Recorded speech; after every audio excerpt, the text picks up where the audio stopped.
Judgmental na naman tayo ulit for today's vid! Kaninang umaga, pagdating ko, naligo ako agad para dire-diretso na ang pahinga ko. Para kung sakaling pagising ko, magpapalit na lang ng damit and then diretso na sa bayan. Pagkagising ko, naghanap na muna ako ng matinong damit na susuotin papunta sa bahay na mag-aayos sa akin. Doon ko na kasi naisipan magpaayos sa kanya sa bahay nila sa bayan para mas malapit na mismo sa court. Doon kasi gaganapin ang patimpalak na aking dadaluhan. Yung mag-aayos nga pala sa akin ay yung kaklase ko nung college. Nabanggit ko na rin siya doon sa nauna kong vlog nung nakaraan. Sa paghahanap pa lang ng damit na susuotin papuntang bayan, hirap na agad ako. Sa dami ba naman ng damit, ang hirap talagang makapili. Pagkatapos kong magbihis, inayos ko na yung mga gamit na kailangan ko lang dalhin at gumora na ako. Be, asan ang bahay ni na Camille? Camille Ramos? Ramos. Camille Francis Ramos? Camille Ramos ko na. Nung pa doon sa unahan. Ah, thank you. Nagtanong na muna ako sa mga kalapit bahay kung saan yung eksaktong bahay na mag-aayos sa akin. Muntik pa akong dumire-diretso kasi sabi nung bata na sa unahan pang araw. Kung hindi pa ako nakita ng mga pinsan nung mag-aayos sa akin, baka siguro dumiretso pa talaga ako hanggang sa dulo. Pagdating ko, nagsimula kami agad. Isa't kalahating oras na lang kasi yung natitirang oras para sa pag-aayos. Medyo na-late kasi ako dahil naghintay pa ako kay kuya na makauwi ng bahay. Kasi andun sa kanya yung motor. Yung usapan naming 4 PM ng aking makeup artist ay naging 5:30 PM na para bang ako pa yung nag-adjust sa paghihintay ng motor kahit ako naman yung may-ari. Wala talaga kaming may sinayang na oras. Simula nung pagdating ko hanggang sa matapos kami sa pag-aayos sa akin. Walang preno-preno yung kwentuhan. Mas mahaba yung oras ng chismisan kaysa sa pagme-makeup. Ang dami nga naming napag-usapan. Nagsimula lang yun sa isang kwento ng isang tao hanggang sa sumunod-sunod na. Tawang-tawa lang din kaming dalawa. Kwento naming dalawa, tawa lang din naming dalawa.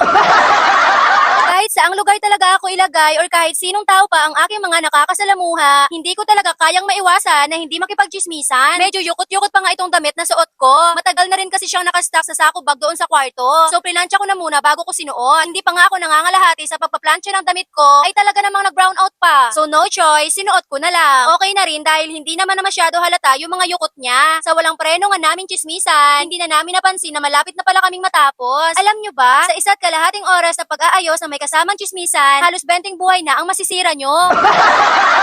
Eto na yung pinaka-last part sa makeover, ang pagpapauntay ng buhok. Dahil tapos na akong ayusan, nagpalit na muna ako ng damit. Eto nga pala ang aking outfit for tonight's event, purple dress. Syempre, alam nyo naman na ang paborito ko talaga ay color purple. Kung saan ko ni-rent yung green dress ko na suot-suot ko nung naging judgmental din ako sa RSU San Andres Campus. Suot ko rin ni-rent itong aking purple dress na susuotin ko ngayong gabi. Dito nga pala ako kumukuha ng mga outfit na sinusuot ko sa tuwing judger ako sa Queen's Republic. Ang owner naman ng Queen's Republic ay si Ma'am Joyce Garcia. Kung naghahanap kayo ng affordable na outfit para sa mga okasyon na dadaluhan nyo, dito na kayo kumuha sa Queen's Republic. Napakamura lang ng renta pero napakaganda ng mga collections nila. Kaya talagang binabalik-balikan ko sila. On the way na kami papunta sa event na aking dadaluhan. Kasama ko nga itong aking isang friendship na siya naman ang aking naging driver. At ang aking makeup artist naman ay kasunod lang namin sa likod. Pagkadating ko nga, sinabitan ako agad ng garland. Medyo hindi pa nga nagkaintindihan dahil nakulangan sa upuan ang mga hurado. Pero naayos din naman kaagad after national costume category.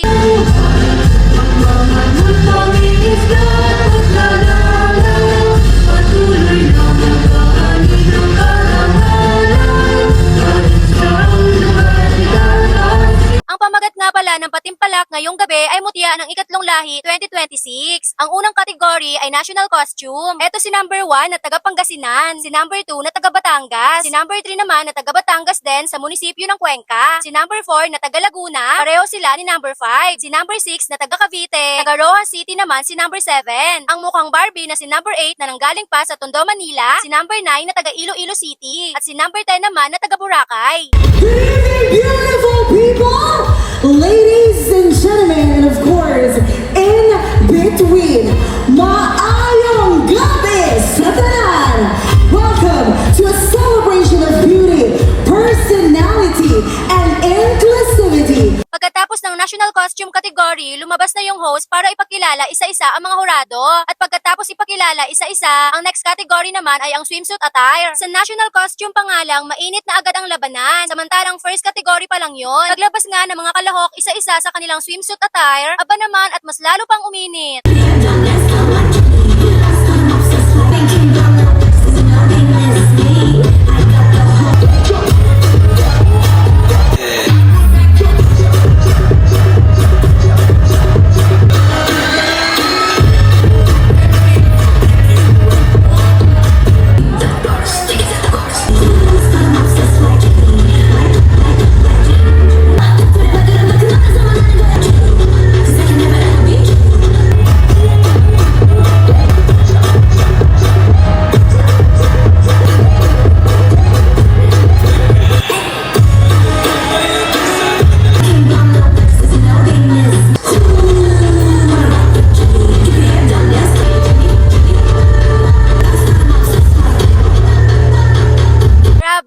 swimsuit pa lang yan ha, ay talaga namang umiinit na ng umiinit palalo ang labanan. Ang next category naman ay talent. Follow for part 2.